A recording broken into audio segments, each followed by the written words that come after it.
What's up, guys? So if you clicked on this video, then you read the caption correctly. The Seahawks just hired a Division III long snapper to be their new offensive coordinator. And I'm going to tell you why Seahawks fans should be absolutely ecstatic about it. With that being said, I'm Jake Maltese, and this is Totally Unqualified.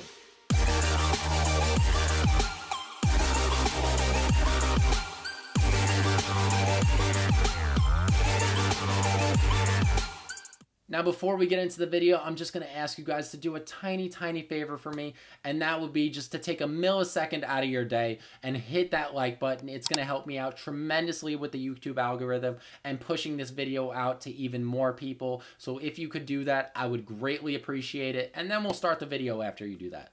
Awesome, let's get into it. So as many Seahawks fans know, myself included, our offense was way too predictable last year. It came out with a bang, and then halfway through the season, the league figured it out. The league figured it out. We didn't adjust to anything. And then all of a sudden, the Seahawks offense was not as good anymore. Russell Wilson threw 28 touchdowns in the first half of the season and then only 12 in the second half of the season. And his play was significantly worse, along with the entire offense's play, okay? So offensive coordinator was definitely a position that we needed to address, and we did by firing Brian Schottenheimer after the season.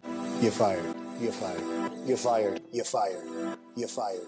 Okay, he had done some good things with the Seahawks, but it was time to move on, and I am so excited about the direction they decided to go. Now, starting the process, it was scary to see some of the names that were being thrown out there. Mainly the one man who oh my God, guys, this man's name, when I heard his name was thrown into the pool of candidates to be the new Seahawks offensive coordinator, I nearly threw my phone out the window.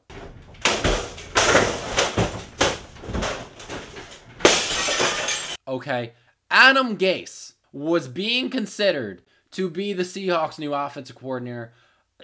I am so happy that they decided to not go with Adam Gase, because I'm pretty sure if they did, Russell Wilson would have left the Seahawks. I know there are a bunch of trade rumors going out about Russell Wilson. He's not getting traded. Okay, you could just ignore those. That's the reason I haven't addressed these. He's not getting traded. This happens every offseason.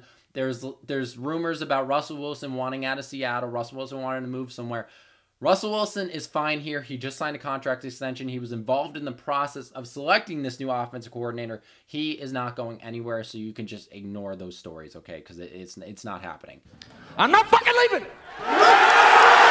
So, with that being said, let's get into the new offensive coordinator that the Seahawks hired, and let's find out more about him. Yes, Shane Waldron began his football career, at least his football career after high school, playing for Tufts University as a Division III tight end and long snapper. So, very impressive resume. I'm just kidding. But no, after Tufts University, he obviously knew he wasn't going to be able to play in the NFL, so he decided to join the New England Patriots as an operations intern in 2002. Now, he was with the Patriots from 2002 to 2004, and then again from 2008 to 2009, and in 2008 to 2009, he took on more of a coaching role instead of being an intern, okay? So, in 2008, he moved on to being a quality control coach for the New England Patriots under Bill Belichick, and then in 2009, he took on the role of being an actual offensive coach, being the tight ends coach. Now, starting off the bat,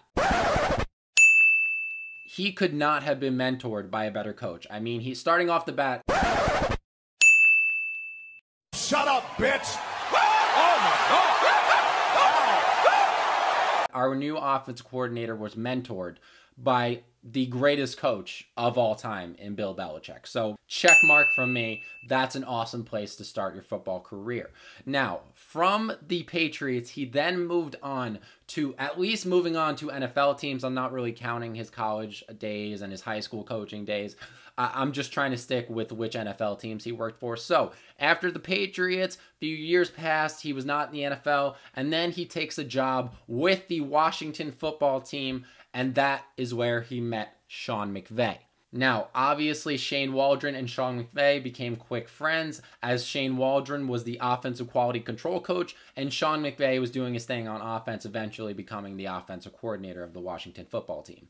Now, when Sean McVay left Washington in 2017 to become the youngest head coach in NFL history and became the new head coach of the Los Angeles Rams, he took Shane Waldron with him from Washington. Shane Waldron started out as the tight ends coach in LA, and then after a year, he eventually graduated to being the passing game coordinator for that offense that Sean McVay was running. Now, as I was doing my research, the one thing that kept coming up with Shane Waldron that might be a little bit of concern is that he has never called plays in a regular season game. But he has called plays in a preseason game. Sean McVay is really good about getting his offensive coaches to be able to call plays at different points in the preseason and really giving them the opportunities to excel. As young as Sean McVay is and as early into his head coaching career as he is, he already has a pretty significant coaching tree in the NFL. He has produced 3 NFL head coaches already, and this man has only been a head coach for 4 years, and he's already produced 3 NFL head coaches. And those head coaches are Matt LaFleur, Zach Taylor, and the new head coach of the Los Angeles Chargers, Brandon Staley. Now that gives Seahawks fans a lot to be excited about with Shane Waldron. Sean McVay was quoted in 2019 saying that Shane Waldron was a phenomenal coach. This was only 2 years into him being a passing game coordinator for Sean McVay's offense. He also said that Shane Waldron was ready to take that next step into being an offensive coordinator, and he knew 2 years into him being a passing game coordinator that he was going to be successful in the next endeavor that he took. Now, getting Sean McVay's blessing 2 years into being the passing game coordinator for his offense is a big deal. Sean McVay, under a lot of circumstances, Sean McVay and Kyle Shanahan have been considered the mini Belichicks of the NFL. The degree of sophistication that Sean McVay's offense contains is really something to marvel at. And it is by far 10 times, 20 times, 100 times what the Seahawks have been doing. And it's just so refreshing to actually have a modern day NFL offense brought to Seattle for the first time in forever. Now that we've gone over Shane Waldron's history in coaching, let's get into the product he's put on the field. Now, even though Shane Waldron was solely focused on the passing game in LA, he was around an offense that was top 10 in both passing yards and rushing yards for 2 out of the 3 years that he was a passing game coordinator. Now that is very impressive, and that shows big things and the potential that he could bring to Seattle. He is very familiar with running a balanced offensive attack, as we can see with those offensive statistics that he was putting up, him and Sean McVay were putting up in LA. I was very worried when Pete Carroll came out and said that he really wanted to focus more on the run game and he wanted to establish the run more when it was early in the offensive coordinator search, because this made me think that Pete Carroll was really going to try and get a guy who was going to force the run even when it wasn't working, and then Russell Wilson's skill set, the full potential of Russell Wilson's skill set, was not going to be used. And that would just be terrible for the Seahawks' hopes of getting to the Super Bowl. If the Seahawks want to be competitive in the playoffs, we need to use Russ to his full potential while also getting a lot out of the run game. They don't have to be mutually exclusive. And we've seen that in LA over the past couple years, especially they got to a Super Bowl. And this is what Shane Waldron has been around, and this is the type of offense that Shane Waldron can bring to Seattle. He can help call plays that will establish the run, but not take away from having a very creative offensive passing attack. This is something we have not seen in Seattle. It's either been Russ is throwing 50 times a game or running the ball 35 times a game, even if we're getting 1.3 yards per carry. Like this is what Seattle's offense has been since the Super Bowl years, okay? This is what it's been. It's been force running the ball, even when it's not working, with Marshawn Lynch on the back end of his career, with Thomas Rawls, with Chris Carson, with Alex Collins, like all of these running backs that we couldn't get anything established, with the exception of Chris Carson, who is a beast. Seattle has been so far and beyond behind in the creativity of the modern day NFL passing game. This is because we've just been forcing the ball to the running back. We've just been trying to establish the run relentlessly, even with a beyond subpar offensive line over the past couple of years. Now this year, we finally saw Seattle starting to unleash Russ, starting to let Russ do what he does and be amazing. But with that being said, because of what they were letting Russ do, it was taken away from establishing the run, and they weren't able to create a balanced attack. When they were letting Russ throw 30 times in one game, okay, it was just Russ was throwing it, and then they were taking their focus away from running the ball, and then when it wasn't working for Russ, they just flipped the switch right back to rushing the ball 15 times down the throat of the defense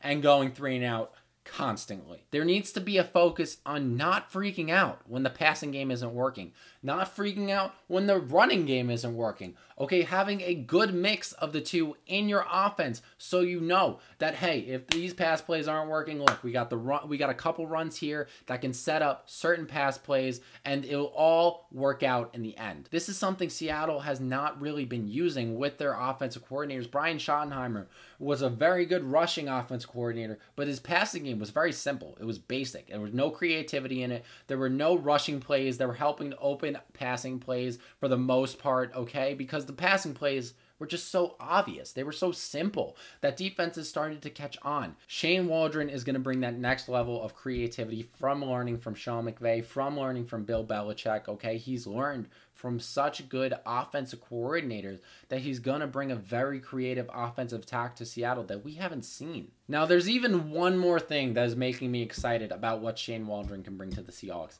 and that is the fact that he is a Russell Wilson approved offensive coordinator. Russell Wilson signed off on this hiring. He was involved in the hiring process, which I think is why Adam Gase wasn't hired. Thank God, okay? Russell Wilson has had extensive conversations with Shane Waldron, and he has even been quoted as saying, you could tell he just has that kind of it factor and wants to be great. He has everything you would want in an offensive coordinator. This is just music to my ears. Russell Wilson knows how far the Seahawks have been lacking in terms of offensive creativity, especially with the teams that he goes up twice a year against in the NFC West, with Sean McVay in the Rams, Kyle Shanahan in the Niners, Cliff Kingsbury in the Cardinals. The Seahawks were just so far behind in the new modern day NFL offensive scheme of a creative, ultra creative passing attack. And now the Seahawks are finally going to be joining the party of very inventive offensive coordinators. Now, obviously, at this point, this is all just projection, okay, because Shane Waldron has so little experience calling plays in the NFL,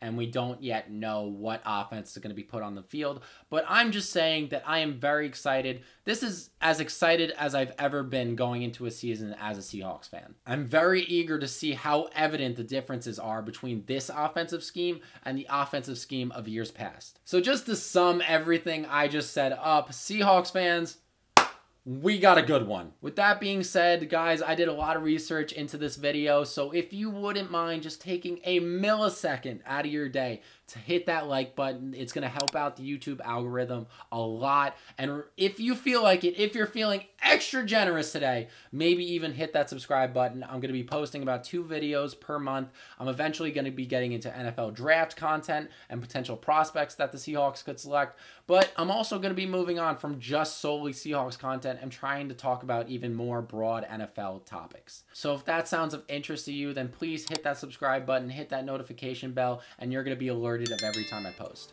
Thank you guys so much for watching, and I'll see you guys next time. Peace.